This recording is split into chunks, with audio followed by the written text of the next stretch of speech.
Ni l'OTAN, ni l'Europe, telle qu'elle a été bâtie, n'ont de raison d'être aujourd'hui. Dans le monde dans lequel j'essaie de décrire dans mon livre, c'est un monde, si vous voulez, qui va être extraordinairement ouvert, extraordinairement concurrentiel. Et je vous donne un exemple, c'est que l'Europe, d'après les travaux que j'ai vus, a décidé de faire baisser la demande d'énergie européenne d'à peu près 25%. Or, s'il y a une loi en économie qui connaît pas de substitut, c'est comme l'économie, c'est de l'énergie transformée.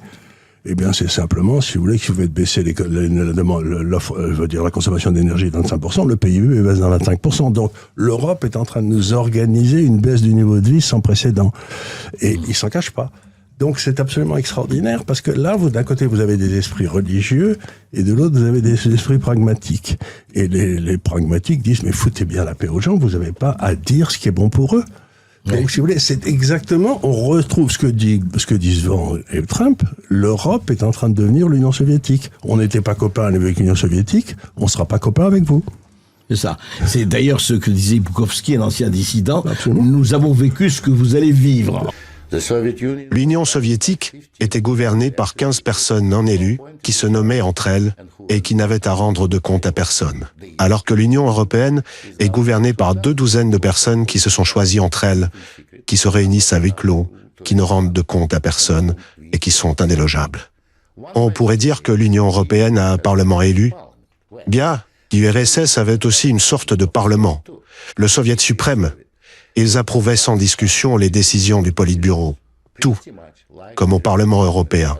Dans l'Union européenne, il y a des centaines de milliers d'eurocrates bénéficiant de rémunérations très élevées, entourés de leurs cabinets, assistants et personnels, cumulant primes et privilèges, et jouissant d'une quasi-immunité à vie contre toute mise en cause, qui sont simplement mutés d'un poste à un autre quoi qu'ils fassent ou ne fassent pas bien.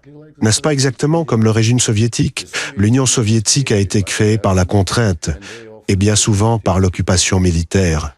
L'Union européenne, quant à elle, se construit, certes non par la force des armes, mais par la coercition et l'intimidation économique. Pour assurer sa pérennité, l'Union soviétique n'a cessé de s'étendre. Dès l'instant où cette expansion a pris fin, son effondrement a commencé.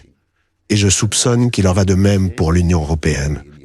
On nous expliquait alors que la finalité de l'Union soviétique était de forger une nouvelle entité historique, le peuple soviétique, et que nous devions faire table rase de nos nationalités, de nos traditions ethniques et de nos coutumes. Le même dessein semble animer l'Union européenne. On ne veut plus que vous soyez britannique ou français. On exige que vous deveniez tous une nouvelle entité historique, l'européen, afin d'étouffer tout sentiment national et de vous faire vivre au sein d'une communauté multinationale.